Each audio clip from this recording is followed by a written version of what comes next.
नमस्ते फ्रेंड्स, कैसे हैं आप लोग। स्वागत है आप सभी का मेरे चैनल पर। और अब शुरू हो चुका है नवरात्रि। और नवरात्रि दुर्गा पूजा, हम लोग दुर्गा पूजा ही बोलते हैं। और दुर्गा पूजा में बहुत सारे लोग व्रत रखते हैं। कई लोग एक शाम का खाना खाते हैं जो बिना प्याज लहसुन का होता है वो। और कई लोग पूरी तरह से फलाहार रखते हैं। सबकी अपनी अपनी शक्ति है, अपनी अपनी श्रद्धा है, जिस हिसाब से जो भी करे। हम लोग के इधर इतना पूरा वाला तो लोग नहीं रखते हैं, लेकिन अब सब नए नए में सब रखने लग गए हैं। तो मैं भी फर्स्ट और लास्ट वाला रखती हूँ, मतलब अष्टमी नवमी का जो होता है वो। तो हम लोग जो व्रत रखते हैं ना, तो उसमें कोई भी ऐसे मतलब नमक वाली चीज़ें नहीं खाते। फल खाते हैं या फिर मीठा खाते हैं, दूध वगैरह वाली चीज़ें। लेकिन बाकी जगहों पे जैसे खाते हैं, तो उनके लिए मैं आज एक थाली लेके आई हूँ। उस थाली को आप जो भी नाम चाहे दे दें।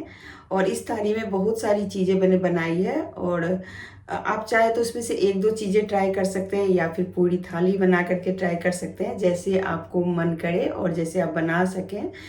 और बहुत टेस्टी टेस्टी सब होती है रेसिपी व्रत की।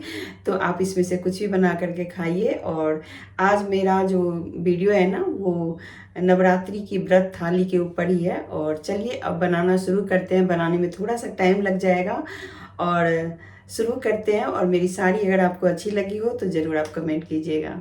मिलते हैं वीडियो बना करके।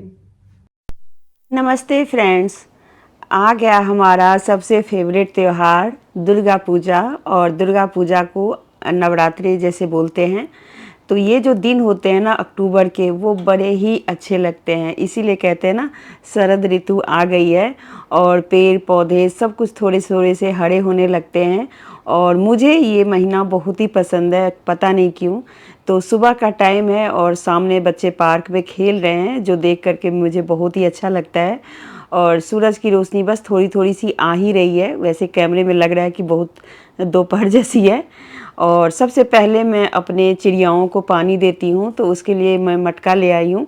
और क्या होता है ना कि मटके में कबूतर भी आते हैं और छोटी चिड़ियाँ भी आती है। तो मैंने दो मटके में पानी डालती हूँ जैसे वहाँ पर।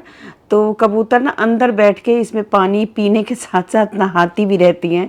तो इसकी वजह से ना ये पानी गंदा हो जाता है, जितना पीती नहीं है उतना नहाती हैं।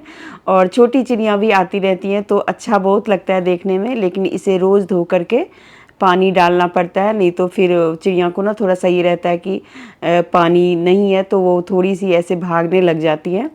तो बस उनको ही पानी देने के लिए जा रही हूँ। और आज के दिन की शुरुआत इसी से कर रही हूँ। और आज आगे आगे आपके त्यौहार जैसे आएंगे तो अच्छा लगेगा। आप सभी को हैप्पी नवरात्रा और दुर्गा पूजा। चलिए, मैं सबसे पहले ना यहाँ पे साबूदाना भिगोने के लिए रख दिया है, क्योंकि उसकी मुझे कुछ रेसिपी बनानी है। और उसके बाद मैंने यहाँ पर एक टब लिया है। और ये टब ना ऐसे है कि जैसे फोल्डेबल है, इसको आप दबा करके नीचे भी कर सकते हैं और इसको फोल्ड करके भी रख सकते हैं। तो यहाँ पर मेरे पास जितने भी पूजा के सामान थे ना, जो भी मतलब बर्तन होते हैं, वो सारी चीज़ों को मुझे मांजना था। तो मुझे बड़ा वाला टब मिल नहीं रहा था, तो मैंने इसीलिए इस छोटे से टब में किसी तरह डाला। और आज के दिन सारी पूजा की जो जितनी भी चीज़ें होती हैं, मतलब बर्तन वगैरह, सबको क्लीन करना होता है। तो वैसे तो रोज़ ही क्लीन होता है, पर मैं इतना ज़्यादा मतलब अंदर के बर्तन को नहीं क्लीन करती, क्योंकि ये सिर्फ मैं त्योहारों में ही जैसे निकालती हूँ और त्योहार के त्योहार ही इसको मैं साफ़ करती हूँ। बाकी जो डेली रूटीन में जो पूजा में काम आते हैं, जैसे लोटा हो गया, दिया बाती हो गई, ये सारी चीज़ें रोज़ की रोज़ क्लीन करती हूँ। लेकिन जो अंदर रखे रहते हैं ना बर्तन, उनको भी मैं नवरात्रा में ज़रूर इसको क्लीन करती हूँ। तो आज मैं आप लोगों के साथ शेयर कर रही हूँ कुछ ऐसे आइडियाज़, जिससे कि आपको भी धोने में, बर्तन को धोने में आसानी होगी। यहाँ पर ना आप 2-3 चम्मच जो खाने वाला सोडा होता है वो डाल लें पहले। और उसके बाद ना गर्म पानी आप अलग करके रखें और उस गर्म पानी को इसके अंदर डाल दें। तो चाहे तो आपके पास जैसे रेड पाउडर आता है एक, वो उससे कर सकते हैं, पीताम्बरी आती है उससे कर सकते हैं, और भी बहुत सारी चीज़ें होती हैं उनसे भी आप कर सकते हैं। तो सोडा डालने के बाद ना आप इसके अंदर ना थोड़ा सा साबुन वाला कोई भी चीज़ डालें। जैसे कि मैंने पिछले वीडियो में ही दिखाया था कि जैसे हम पाउच लाते हैं ना सर्फ वगैरह के, तो उसमें थोड़ा सा रह जाता है, तो आप उसमें पानी मिला के रख लें और ऐसे किसी काम के लिए उसका यूज कर लें। तो मैंने वही पाउच वाला पानी इसके अंदर डाल दिया जिसके अंदर बहुत सारा सर्फ था, और फिर गर्म पानी डाल दिया। अब इसे थोड़ी देर के लिए मैंने रख दिया है और अब इसे धोऊंगी। तो उससे पहले मैं अब जा रही हूँ भगवान का जो भी पूजा स्थल है ना मेरे घर के अंदर, तो उसको मैं क्लीन करूँगी। तो पहले मैंने सारा सामान निकाल लिया है। तो चलिए, मैंने सारी तैयारी कर ली है, मंदिर को मतलब अच्छे से साफ़ सफाई कर लिया है, और जितना ज़रूरी होता है पूजा पाठ के लिए जो पहले से सारी चीज़ें होती हैं वो सारी चीज़ें मैंने तैयार कर ली है। और अब बस पूजा करना है, और उसके बाद फिर आप लोगों के साथ शेयर करती हूँ कुछ रेसिपी जो कि व्रत में खाऊंगी। तो मैंने जो व्रत रखा है ना वो सिर्फ आज की रखी है, मतलब जो नवरात्रा का शुरुआती दिन होता है वो, और उसके बाद फिर जो हमारा अष्टमी होता है उस दिन का। तो पहले तो मैंने ये सारी चीज़ें कर ली है और काफ़ी टाइम हो गया, तो मैंने सोचा पहले आप लोग को एक बार दिखा दी, क्योंकि फिर मैं दिखाना भूल जाती हूँ। और बस मैंने बर्तन वगैरह बहुत सारे मांजे, क्लीन किया सुबह ही, तो उसमें भी बहुत टाइम लगा। सुबह 5 बजे की उठी हुई हूँ और अब काफ़ी मतलब थक भी गई हूँ थोड़ी सी। तो चलिए, इसी के साथ मैं चलती हूँ अब किचन में, और आज ज़्यादा कुछ नहीं दिखाऊंगी, बस रेसिपी शेयर करूँगी। तो चलिए, कुछ तैयारी और करनी है। जैसे कि यहाँ पर मैंने सामा चावल लिया है, और सामा चावल को ना मैं पानी के अंदर धो के और इसको भिगोने के लिए रख दूँगी। तो मतलब ये होगा ना कि 10 मिनट के लिए भी आप इसे रख देंगे ना तो बनाने में बहुत आसानी हो जाती है। तो यहाँ पर मैंने धो के इसको रख लिया है, और मैंने आलू उबालने के लिए सुबह ही रख दिया था। और इसके अंदर मैंने एक चुकंदर भी डाल दिया है जिसको बीटरूट बोलते हैं। तो ये सारी तैयारी ना आप सुबह ही कर लें, तो इनको छील करके हमें तैयार कर लेना है। तो यहाँ चुकंदर देखिए मैंने बिना काटे डाल दिया था, तो कैसे चूहे जैसा लग रहा है। तो ये सारी तैयारी कुछ कुछ ऐसी होती है ना कि उसको कर लेंगे ना तो बहुत आसानी हो जाती है। तो चुकंदर को मैंने पहले घिस लिया है, और घिसने के बाद इसमें मैं डालूँगी थोड़ा सा मतलब हरी मिर्च और अदरक को कूट करके, और साथ में नमक और कुट्टू का आटा डाल दिया है। और इसको हम मिला करके एक पराठा बनाएंगे। तो पराठे के लिए मैं आटा पहले से तैयार कर लेती हूँ। और अगर जो भी आटा आप खाते हो, जैसे रागी भी कई लोग खाते हैं, कुट्टू का आटा खाते हैं, या फिर जो भी आटा खाते हो उस आटे के साथ चुकंदर को ऐसे कुछ इस तरीके से गूंद के रख लें।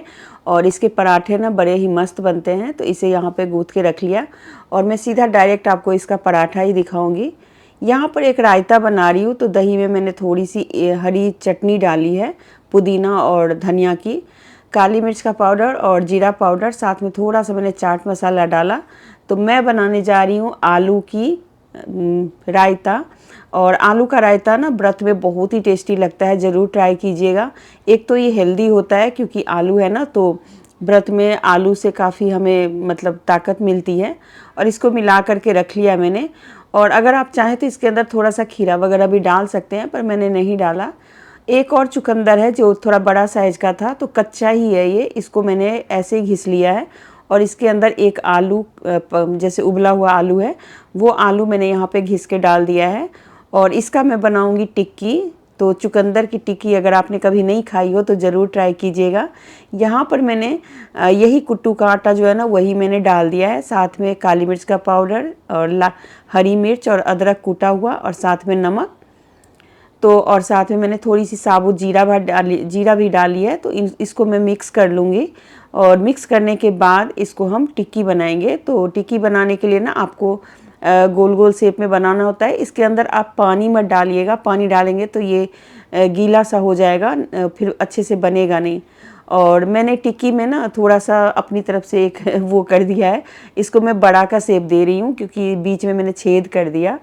तो मतलब होता है ना कि थोड़ा सा अलग सा देखने में भी अच्छा लगता है त्योहारों पे। तो आप इसमें से ना कुछ भी ट्राई कर सकते हैं, ज़रूरी नहीं है कि सारी चीज़ें ट्राई करें। अगर आप ये सिर्फ बना लेते हैं तो इसको आप जैसे अनार हो गए, दही हो गए, इन सारी चीज़ों के साथ मिला करके इसको चाट की तरह भी खा सकते हैं। तो चलिए, ये भी तैयार हो गया। और आलू को भी मैंने कद्दूकस करके रख लिया था छील के, और इसको ठंडे पानी में रख दिया था। कुछ तैयारियां पहले से कर लेते हैं तो ये होता है कि चलो हमारा काम ना पूरा हो जाता है।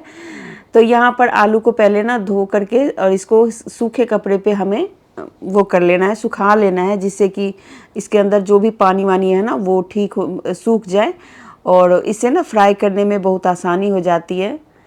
चलिए अब हम बनाते हैं खीर। तो इसके लिए मैंने दूध पहले से ही चढ़ा दिया था। तो ये बर्तन थोड़ा पतला है तो ये पता नहीं क्यों जल जाता है। तो आधा किलो दूध में 1 कटोरी मैंने साबूदाना डाल दिया, जो मैंने आपको सुबह ही दिखाया था, भिगोने के लिए रखी थी। और इसे एकदम स्लो आंच पर में या मीडियम आंच पर आप थोड़ी देर के लिए उबाल लगा लें और वो बनके तैयार हो जाती है। फिर बाद में मैं आपको दिखाती हूँ इसको। अब दूसरी कढ़ाई मैंने इधर चढ़ा दी है और इसमें जीरा और साथ में मैंने डाला है हरी मिर्च और अदरक। हर चीज़ में मैं हरी मिर्च और अदरक का कूट के डाल रही हूँ, क्योंकि मैंने पहले ही कूट लिया है। और यहाँ पर मैं बनाऊँगी साबूदाने की खिचड़ी। तो उबले हुए आलू 1 डाल दिए और इसके अंदर आप चाहें तो सारी चीज़ें डाल सकते हैं, जैसे नमक हो गया, जो भी नमक आप खाते हो वो, और साथ में जो काली मिर्च का पाउडर है वो, उससे भी बहुत टेस्ट आता है। और व्रत में ना काली मिर्च वैसे भी खाना चाहिए, अच्छा होता है ये गले के लिए। और साथ में जीरा पाउडर, और बस मैंने साबूदाना 1 कटोरी यहाँ पे डाल दी। तो जो भी साबूदाना था ना उसको मैंने 2 पार्ट कर लिए थे, आधे की मैंने खीर बना ली और आधे का यहाँ पे खिचड़ी बना रही हूँ। तो चलिए सारी चीज़ें मैंने डाल दी। अब मैं डाल रही हूँ मूंगफली, और मूंगफली को मैंने थोड़ा सा क्रश कर लिया था, मतलब हल्का सा पीस लिया था। और मूंगफली डालने से ना साबूदाने की खिचड़ी बहुत ही टेस्टी बनती है। और अगर आप इस तरीके से बनाते हैं ना, ज़्यादा देर इसको मत बनाइएगा, नहीं तो ये थोड़ी चिपचिपी हो जाएगी। इसको ढक के और फिर आप छोड़ दीजिए, बहुत अच्छे से खिचड़ी आपकी तैयार हो जाएगी। आप चाहे तो नींबू का जूस भी डाल सकते हैं अगर व्रत में खाते हैं तो यहाँ पर चीनी डाल दी मैंने खीर के अंदर, और ड्राई फ्रूट्स में सिर्फ मैं बादाम डाल रही हूँ, और भी आप ड्राई फ्रूट्स चाहें तो आप डाल सकते हैं। और यहाँ पे साबूदाने की खीर तैयार हो गई है। हम लोगों में व्रत में ना साबूदाने की खीर ज़रूर खाते हैं। अब मैंने उसी कढ़ाई को दोबारा से चढ़ा दिया है और उसमें फिर से मैंने थोड़ी सी घी डाली और उसके अंदर जीरा डाल दिया। और अब मैं यहाँ पे डाल रही हूँ गाजर, जो ऑरेंज गाजर होता है ना वो, और साथ में कच्चे आलू, 1 कच्चा आलू भी डाला है। और इसे हमें ढक ढक करके पकाना है, क्योंकि दोनों ही चीज़ें कच्ची है। तो जैसे हम इसको ना ढक के पकाएंगे तो ये अच्छे से गल जाएगा। और इसके अंदर भी सेम वही सारी चीज़ें डालेंगे, जैसे कि नमक हो गए, साथ में काली मिर्च का पाउडर, जीरा पाउडर, और साथ में अदरक और जो हरी मिर्च हमने कूट के रखी है वो। उसके बाद लास्ट में हम यहाँ पे सामा का चावल जो भिगो के रखे थे वो डाल दिया। और सामा चावल अगर आपसे सही नहीं बनती है तो आप मेरे तरीके से बनाइए, आपके सामा चावल बहुत ही खिले खिले बनेंगे। तो यहाँ पर सामा चावल को मैंने थोड़ा सा भून दिया है, जिसे हल्का सा फ्राई कर दिया, बहुत ज़्यादा नहीं, ज़्यादा करेंगे तो ये कड़क हो जाएगी। और भीग चुकी है पहले से ही, थोड़ी सी सॉफ्ट हो गई है। पानी इतना ही डालें जितना कि इस चावल को हल्का सा ढक दे, और आपको मीडियम टू स्लो आंच पे इसको छोड़ देना है। 5-7 मिनट के लिए छोड़ेंगे, ये चावल एकदम बढ़िया मस्त बन के तैयार हो जाएगी। और ढक करके रख दीजिए, नमक वगैरह सब डाल करके। और थोड़ी देर में दिखाती हूँ, ये देखिए चावल कितना अच्छा बन के तैयार हो गया है।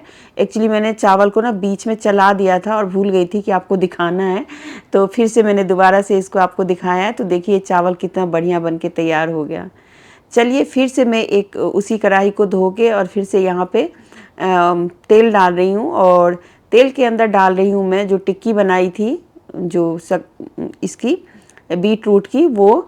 तो ये ना मैं सोलो फ्राई कर रही हूँ, आप चाहे तो डीप फ्राई भी कर लेंगे, बहुत अच्छा बनता है। और ये तो आप वैसे भी खा सकते हैं, बिना व्रत के भी खा सकते हैं, बहुत टेस्टी लगती है। अगर कभी भी आपको हेल्दी चाट खाना हो ना तो आप इसकी ज़रूर टिक्की ट्राई करें और टिक्की की चाट बना करके खाएं, बहुत टेस्टी लगेगा।